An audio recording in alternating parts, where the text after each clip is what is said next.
তোমার বাড়ির নাম্বারটা একটু দাও না, ফোন করে জানিয়ে দিই। না না থাক, মা হার্টের রোগী, এইসব কথা জানতে পারলে আবার ফালতু ফালতু টেনশন করবে। সিস্টার তো বললো কিছুক্ষণের মধ্যে ছুটি দিয়ে দেবে। আপনি একটা টোটো ডেকে দিয়েন, আমি একা একাই চলে যাব। একা যাবো কেন? আমি বাড়ি পৌঁছে দেবো। আমার যখন অ্যাক্সিডেন্ট হয় আপনি কি ওখানেই ছিলেন? আমি রেস্টুরেন্টে ছিলাম। তাহলে আপনি জানলেন কি করে আমার অ্যাক্সিডেন্ট হয়েছে? একটা কথা কি জানো তো, কাউকে যদি মন থেকে ভালোবাসা যায় না, প্রকৃতি যেভাবে হোক তাদেরকে মেলাবেই। আমার সঙ্গে সেটাই হয়েছে। আজ কেন জানি না তোমার কথা খুব মনে পড়ছিল। তুমি এত বারণ করা সত্ত্বেও বিয়ের মতো তোমার মোবাইলে ফোনটা লাগিয়েছিলাম। ওখান থেকে জানতে পারলাম তোমার অ্যাক্সিডেন্ট হয়েছে। দেখো, বিয়ের মতো ফোনটা লাগিয়ে অনেক কাজ হয়েছে।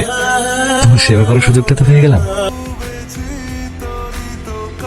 আমি কিন্তু একাই চলে যেতে পারতাম, আপনি শুধু শুধু এত কষ্ট করতে গেলেন।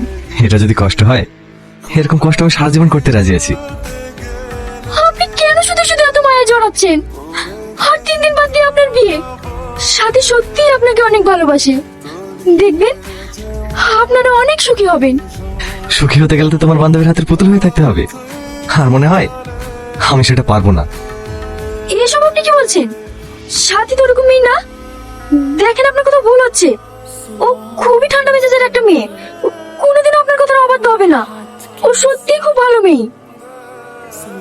আমি অতটা বাচ্চা না, ভালো খারাপ চেনার মতো ক্ষমতা আমার আছে।